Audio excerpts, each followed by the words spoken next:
Amazon Prime Video's Citadel, starring Priyanka Chopra Jonas and Richard Madden, is a showcase of how a massive budget, globe-trotting scale, along with sexy packaging and people, in the absence of all else, can make a thing watchable, almost. If you zoom all the way out, and I mean all the way out, there's a harmless, empty movie calories, 6-episode blurry blockbuster series with stars and serviceable set pieces within this. But the minute you zoom in and look at any of this with more than 3 brain cells in search of any sort of sense, substance or style, well then you'd be shit out of luck.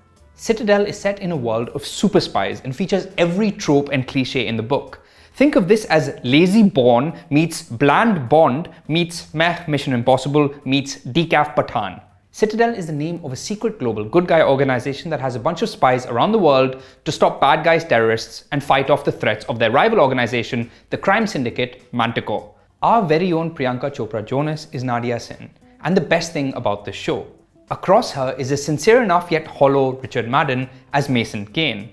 The two are ex-lovers and Citadel's best agents who go around the world saving it. That is until Citadel is infiltrated and all its operatives are killed, with Mason and Nadia's memories getting wiped clean. A lot of memory wiping in this show. Almost a decade later, Manticore is back on the scene and Mason and Nadia must find their way back to each other while trying to save the day and figure out what led to Citadel's demise. The Super Spy Universe world building here is lazy, impressively basic, and conceived with the imagination of what feels like a bunch of 10-year-olds with action figures. The series is created by Josh Applebaum, Brian O, and David Wheel, with feeble writing, silly twists, and pointless dialogue full of quips and cliches that feel like they've been generated by AI. These are incredibly dull, emo spies who only seem to drone on about being spies. I'm sorry, but it's near impossible to care about any of these characters or their emotions, so why couldn't you just make them do backflips and kick ass? Citadel not only takes itself too seriously, it also refuses to have fun with the genre and be self-aware in a way that Pathan did, for example. But I can make my peace with that. The question is, does it deliver on the absolute bare basics of the big, expensive, cross-continental action flick? Not really.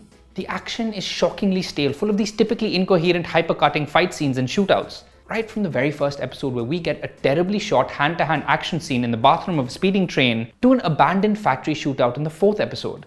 The frenetic editing ensures you can appreciate none of the effort that's gone into this from stunt professionals. This is also a factory shootout, by the way, where you can literally see the 2 leads switched out for their stunt doubles. Not exactly smooth. You can never find out. The series also does this weird thing where once an episode, to infuse a sense of much wow impact, the camera will turn all the way upside down slowly. I think it's supposed to bring a sense of depth, but in my brain it's the equivalent of the director saying, sure, we don't have a coherent, engaging narrative or cool characters or fun action, but look at what I can do with the camera. Stepping into the show, I was thinking a lot about Priyanka Chopra Jonas's Hollywood takeover thus far and how, for all her impressive stature and accomplishments in America, she still hasn't had the big breakout Hollywood role.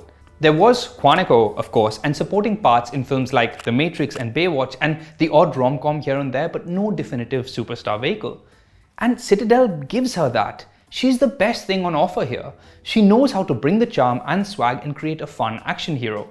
This is a PC vehicle all the way. She's the hero of the show. She saves the day. She drives the plot. But we're left wondering whether to celebrate that or feel sad that it's a terrible show. In contrast, Richard Madden proves that without the Westeros or MCU packaging around him, he's got little by way of charisma. Do the two at least have chemistry?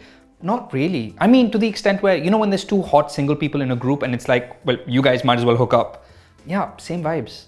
The supporting cast, which includes a scene-stealing Stanley Tucci as Citadel's tech genius, Bernard, and Leslie Manville as the creepy British Manticore lady, help somewhat to bring some credibility to the proceedings, but it's the casting equivalent of putting a band-aid on a bullet wound.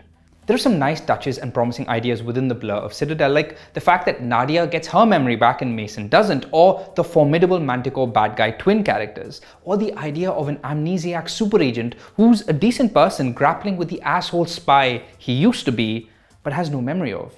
But good lord, I'm just clutching at straws at this point.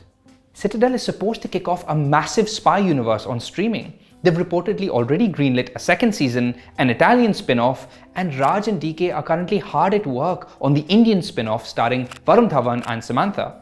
But this first season is anything but a reassuring, rock-solid foundation of a universe that you would want more of.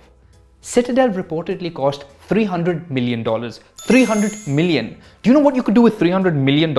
You could make Pathaan, 3 seasons of Mirzapur and John Wick Part 4, and you could make all of them twice. Yeah, twice. I actually sat down and did the math because I'd much rather do accounts than have to engage with another moment of this show. At a time where we are inundated with great blockbusters like it, Citadel is an action blockbuster that's near impossible to have fun with, rooted in a love story you never feel for. How you make the hot people traveling the world to kick ass genre this dull, I don't know. You can watch Citadel on Amazon Prime Video.